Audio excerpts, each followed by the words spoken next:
Also joining us today is Attorney Paolo Tamase, Constitutional Law Professor from the UP College of Law. Attorney, welcome back to StoryCon. Good afternoon. Hi, good afternoon, everyone. Thank you for having me. Good afternoon. Hi, attorney. Attorney, di ba attorney, kung din kayo, assistant dean ng UP Law School? Opo, na-associate din po ng Associate din UP pala. Law. Opo. Alright, so of course yung nangyari po kanina na Day 11 ng impeachment trial ni VP Sara Duterte, ano po yung mga nakita nyo po doon somehow na nakita nyo pong take away doon sa nangyaring impeachment kanina? I think yung pinaka-important is na ipasok na ng prosecution yung parang next chapter doon sa usapin doon sa confidential fund. So last Day 10 last week, napakita naman kasi nila na nagkaroon ng withdrawals and yung defense wasn't questioning the fact na there were withdrawals and the amount na withdraw. But yung question kasi is, ano yung pera na iyon, where did it go, or where did it not go? And I think clear from the presentation today so far, with the caveat na hindi pa kasi tapos yung presentation, medyo malinaw naman na there were that corresponded to the confidential funds of the Vice President, na yung funds na yun were investigated by the COA, and that in the course of the investigation there were certain irregularities that we're starting to see right now. So, attorney, do you think that the witnesses so far present for this new article were competent enough to establish yung groundwork na gusto i-lay down ng prosecution team? Kasi sinabi ni Senator Lacson, so far he hasn't seen any competent witnesses. Yes, I think competent. The Commission on Audit, we have to remember, is the central auditing agency of government, and alam nila in terms of both the rules and actual practice, how to detect potentially irregular, unfavorable, excessive transactions in government. And yung mga unreasonable na labas ng pera, unreasonable na transactions, trabaho talaga nila to detect that.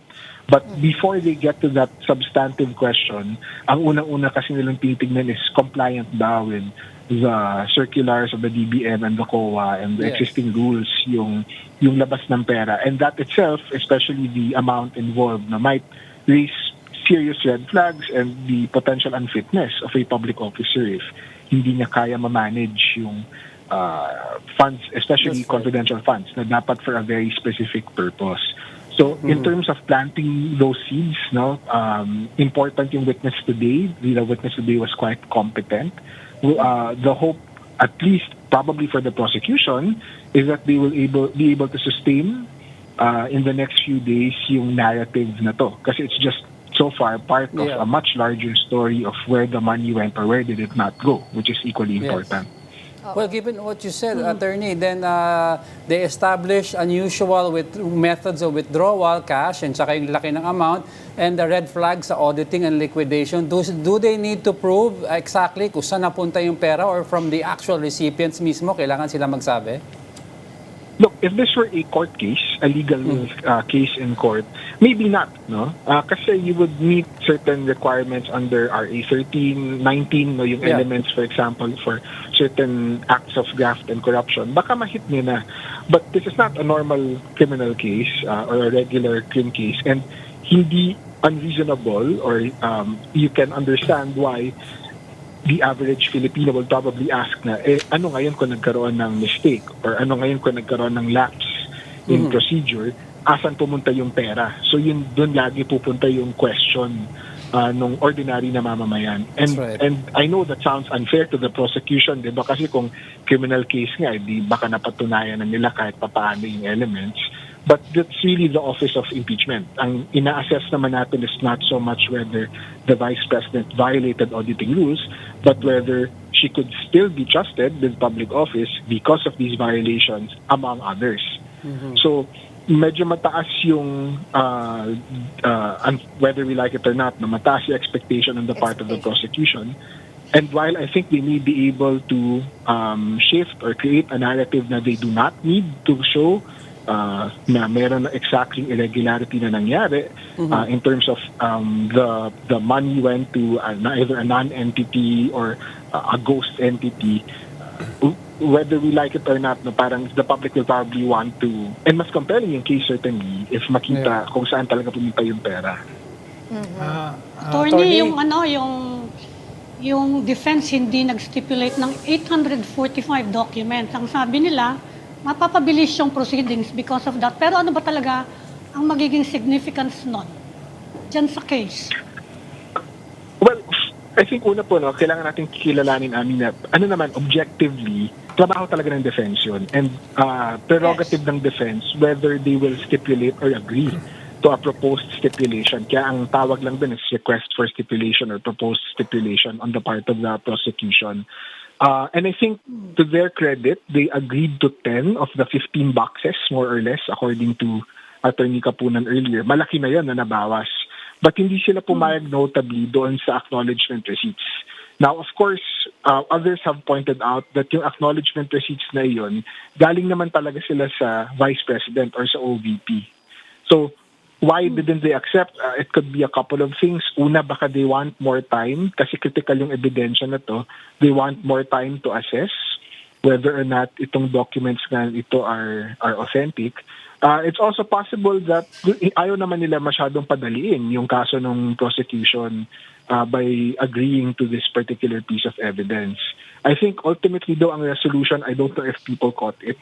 The prosecution cited a rule in the rules on evidence that, if I recall correctly, Rule 130, Section 3C, no, in relation to Section 7, which says na if voluminous yung records involved, so may book of accounts, etc., hindi na kailangan ipakita yung original. Enough na for the prosecution or the defense, if they were the one doing this, to present a summary or schedule of those transactions and then bigyan lang ng opportunity yung other side and the court, in this case the Senate, to peruse the original documents if they had any doubts on the correctness of the summary. So it's a one way of avoiding that larger prolonged presentation of the 800 documents. Attorney, alam naman natin na may isang court na medyo invisible dito sa impeachment process na ito, the Court of Public Opinion. At sa panahon ng social media, ay napakahalaga yung performative aspect dito sa impeachment.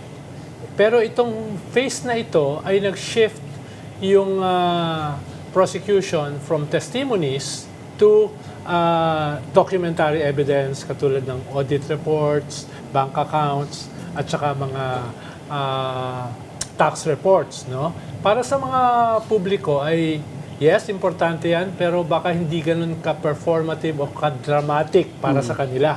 Gusto kasi nila nanonood ng Senate flicks. No? On that line, tingin nyo ba ay magpapatawag pa ng mga testigo ang prosecution? Dahil sabi kasi nila last week ay medyo pinag-aaralan pa nila kung sapat na itong documentary evidence na ito para dito sa article na ito at baka hindi na sila magpatawag ng mga testigo na magsasalita.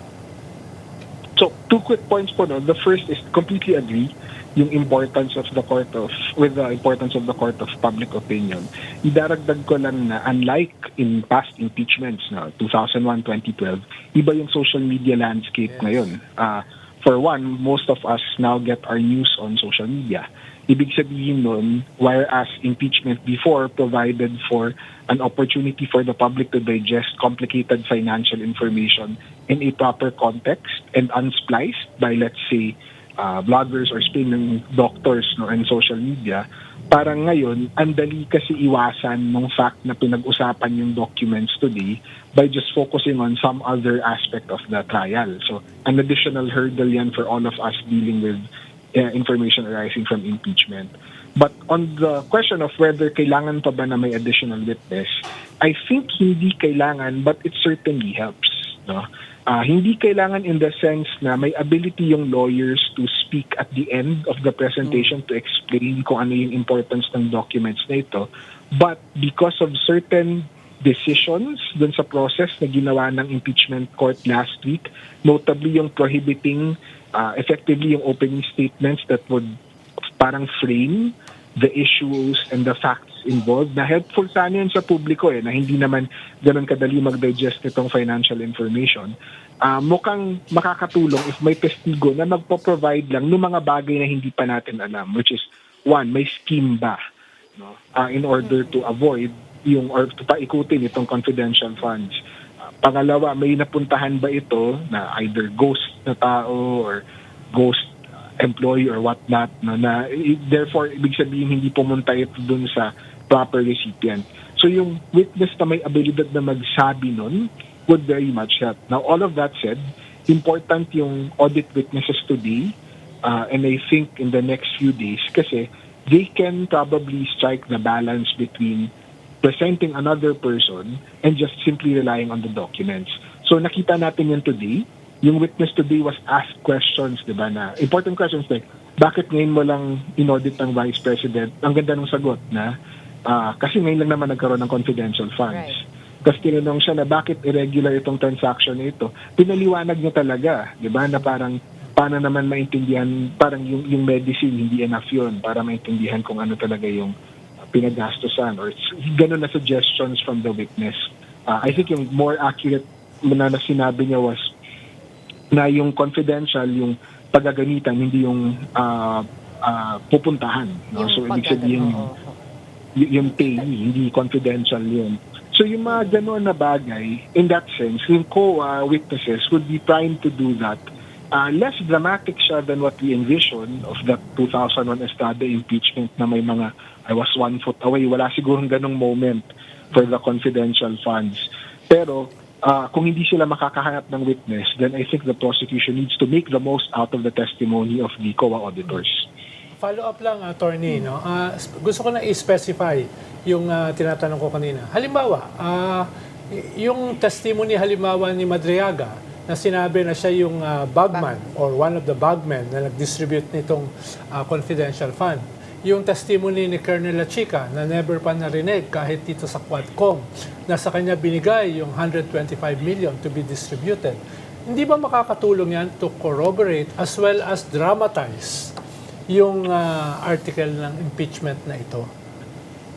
I think it will. Kasi yun nga, it will provide for yung connecting the dots. No? Kasi, kung totoong regular court po ito, hindi po namin kailangan patunayan lahat ng bagay na nangyari. May allowed po to draw inferences from facts na napatunayan. Na for example, napakita na hindi totoo si Mary Grace Piatos.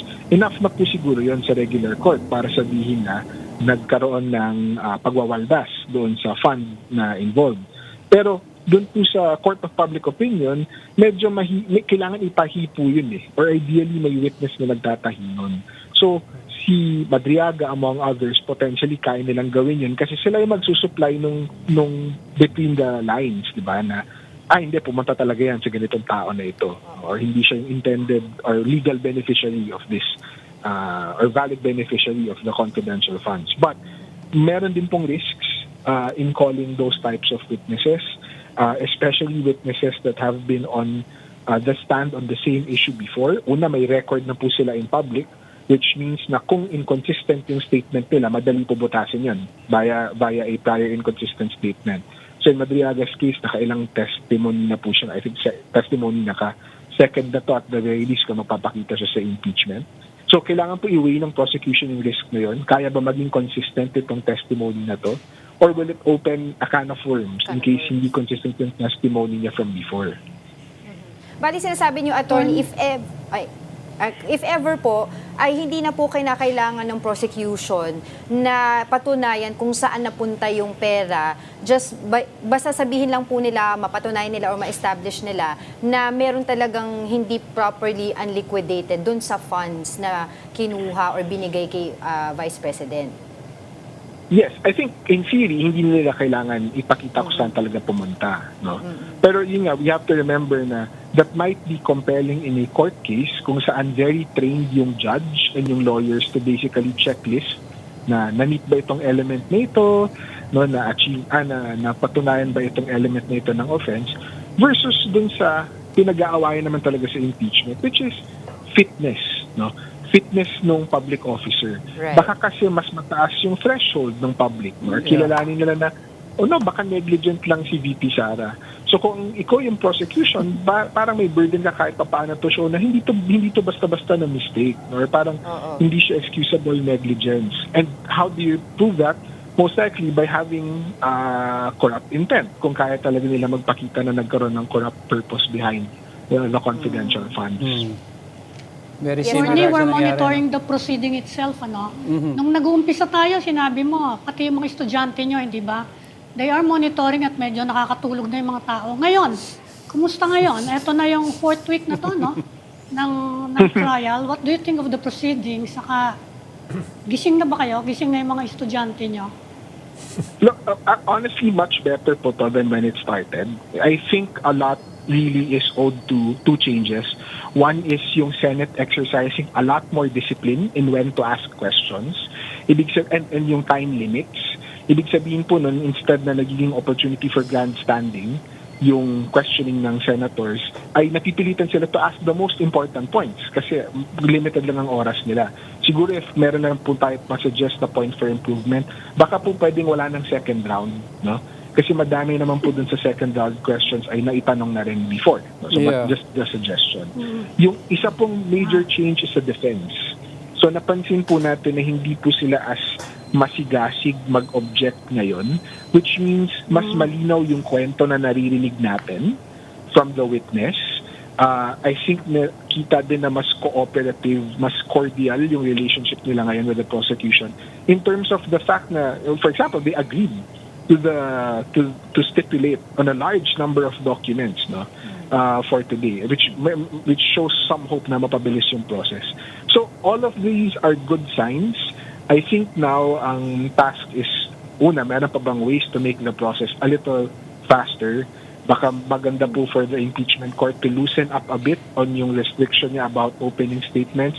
Honestly, if you're dealing with these many documents and hindi po ganun kalaki yung oras natin and ang publiko na panoorin to araw-araw, maganda po sana kung mayroon pong summary from the prosecution and the defense when they present their case. No? Bakit ba mahalaga itong ebidensya or testigo na ipapakita? And I guess parang guarded lang na attitude towards over-legalizing the process. So maganda po siya the last 2 days at the very least, no? And hopefully things turn up for both sides naman po kasi nakikinabang din yung Vice President na pag siya naman po yung magpapakita ng ebidensya niya, mabibigyan din siya ng espasyo para maipakita yung defense niya ng maayos. Well, Attorney, there are a lot of terminologies na naman po kanina during the hearing, and one of which is yung fiscal financial plan. Gaano po ba ka-importante ito pagdating po sa usapin ng confidential fund? Well, mahalaga po siya for two most important reasons. Yung first ay, yung PFP po, isa po yung sa requirements for liquidation. So kung may confidential funds po, pag tinignan niyo po yung budget circular, kailangan po maihain talaga yan. And second, a PFP, if properly prepared, specific enough po, without necessarily disclosing yung confidential information, but properly prepared po siya, doon po kasi binubunggo yung mga expenditures, disbursements, no, para malaman po natin kung valid yung pinakaunang tanong po ay, nasa PFP po ba ito? Allowed po ba siya ng PFP? So accountability mechanism kahit papaano yung PFP. And therefore, important not just to show, as the Vice President, I think, did, submit a PFP, but that yung PFP was properly prepared. Ibig sabihin po, hindi naman po parang nakalump sum lang lahat ng amounts doon na broad masyado yung purpose. Siguro may concern po kung sisira po ba yung confidentiality nito. Actually, hindi naman po kasi yung sa auditing po ng COA, if I'm not mistaken, yung PFP po is dealt confidentially. Along with all of the other confidential funds documents. So normally, hindi po sila dinidisclose sa publiko. Precisely kasi ang main audience po niya na yung auditor. But yung auditor cannot do his or her job competently to see whether mayroong expenses na unreasonable, excessive, etc. Kung hindi po niya alam kung ano talaga yung programa, kung yung programa ba na yun ay akma are pasok doon sa confidential funds and yung limited purpose na for surveillance operations, and kung yung amounts doon ay reasonable. Right. Attorney, atras ako ng konti. You mentioned kanina, hindi kailangan pakita ng prosecution kung saan actually or sino tumanggap ng pera. Similarly, sa grave threats, hindi kailangan i-link nila yung actual assassin or yung hitman na hindi kailangan ipakita yon because the elements were proven. Pero hindi ba tila nakalimutan din ng prosecution na not all senator judges will vote according to evidence but also according to public opinion. So therefore, pag ganon, hindi ba dapat they had a smoking gun at the very least the way they structured their prosecution case? Agree po. Kaya po hindi po actually madali yung pag-secure ng conviction in impeachment. No? We tend to downplay it na masyado namang informal yung mga scholar pag sinasabi nila na dapat wala ng standard of evidence or dapat hindi tayo masyadong legalistic. Actually, mas mahirap po yun. No? Mas mahirap po magpatunay ng kaso na hindi malinaw kung ano yung kailangan ko patunayan. But that is exactly what impeachment is as a political process. So kinikilala natin na kung ito, nasa regular courts to, baka napatunayan na ng prosecution yung mga gusto nilang patunayan through the evidence that they have already presented. And therefore, they don't need to present certain witnesses na magtatali ng kwento. But tama ho kayo, yung audience po dito, yung Court of Public Opinion and senator judges na kailangan masway din po yung moral call or moral decision nila to convict for the Vice President. So, baka dapat hindi rin po relax masyado yung prosecution in terms of taking the easy way out na checking the elements lang as if it's a tick box. Attorney, on a different note or notes, meron pa kasing dalawang nangyari last week na medyo very compelling din. Una ay yung pagbigay ng bail kay ex-Senator Bong Revilla sa isang non-bailable case. At very revealing yung statement ni Ombudsman Boying Remulla. Ang statement niya ay trinabaho. Alam naman natin kung anong ibig sabihin ng trinabaho. No? At sabi rin niya, ito ay isang wake-up call. No? So, from your vantage point, ay paano ba ito mag-unfold? Pwede ba itong i-appeal? May chance ba na ito ay ma-reverse? At panghuli, yung usapin ni Loren Legarda, medyo compelling din yon dahil ngayon ako nakakita ng plunder case na may involve yung conflict of interest, no, na isa siyang mahalagang aspeto. At medyo naiiba siya dahil yung iba kasi mga plunder cases, mas direct yung smoking gun. So, anong tingin nyo sa mga developments na ito? Lalo na ay kayo ay professor at saka dean ng UP Law School. So, unahin ko po siguro yung sa usapin dun sa Sandigan Bayan grant ng bail. To be frank po, mahirap po kasi mag-question ng grant of bail. Yung prosecution would have to go up, in this case, to the Supreme Court, file the appropriate petition, which is Rule 65 petition, if I'm not mistaken. And all of those legalities aside, kailangan po ipakita na grave yung abuse ng discretion ng Sandigan Bayan. No? Yung vote po nila kasi ay 2-1 for yung grant of the bail. Well, So medyo hindi mahirap. hindi naman po tapos yung laban though kasi bail pa lang po ito. Preliminary stage po siya. Yung actual po na presentasyon ng kaso, parating pa lang po. Ibig sabihin po nun, kung mahina yung evidence, kasi isa po sa mga requirements for granting bail in a capital offense like this is the evidence of guilt nung prosecution is not strong. No? Ibig sabihin nun, may preliminary determination yung Sandigan Bayan and based doon sa understanding ko of the ruling, na hindi kasi naipakita yung direct hand ni Senator Revilla in the transactions. Pero hindi po kasi yun ang test. Ang test po ay, meron pa ho bang ibang pagkukuhanan? Like, may circumstances po ba which would show na central siya to the scheme that was going on. In any case, and without commenting dun sa ebidensya nila so far, hindi pa ho tapos. No? Meron pa hong presentation ng evidence, which means na wake-up call in the sense for the prosecution na kailangan nila magpresenta talaga ng malakas na ebidensya. But warning din po siya na baka may problema yung plunder laws natin ngayon or the way that it has been interpreted by the courts. Kasi bakit parang sobrang hirap patunayan ng something na sobrang obvious? No? Not saying na ito po yung kaso na iyon, but ilang beses na po kasi na yun ang pinag-aawayan lagi. No? Na parang the elements of plunder are not met. Oh, Now, yan talaga on yung the pinag- Attorney, hindi question- plunder yan eh.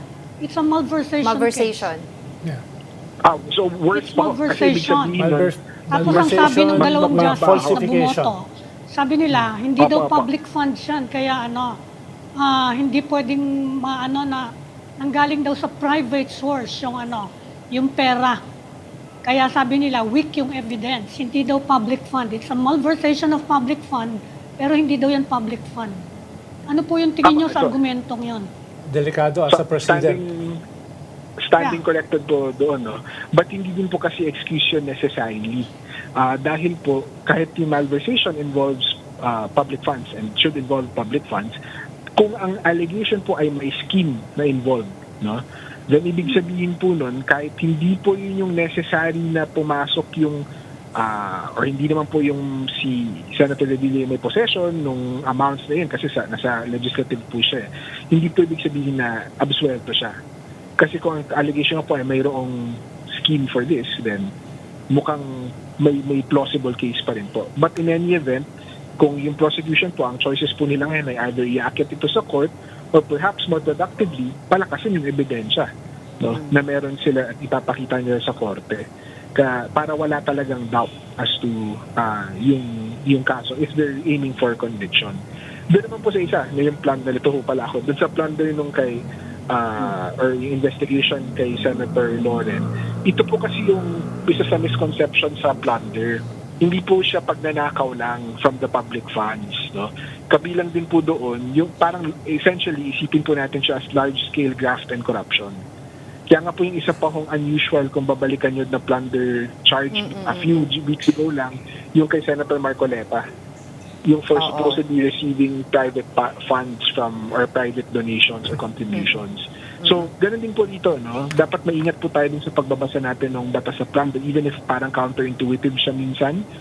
But actually, large-scale graft po, pasok po siya normally dito sa plunder case. Now, whether kaya nila patunayan, whether may enough evidence to show na yung central nga din sa scheme, si Senator Loren, in relation, I think ito dun sa solar contracts, no? Parang remains to be seen kasi wala pa ho tayong nakikita so far na ebidensya at least. Alright, sige, maraming salamat po. Thank you for talking to us, Attorney Paulo Tamase, Constitutional Law Professor from the UP College of Law. Thank you. Salamat, attorney. Maraming salamat Thank din po. you, Thank you. Attorney.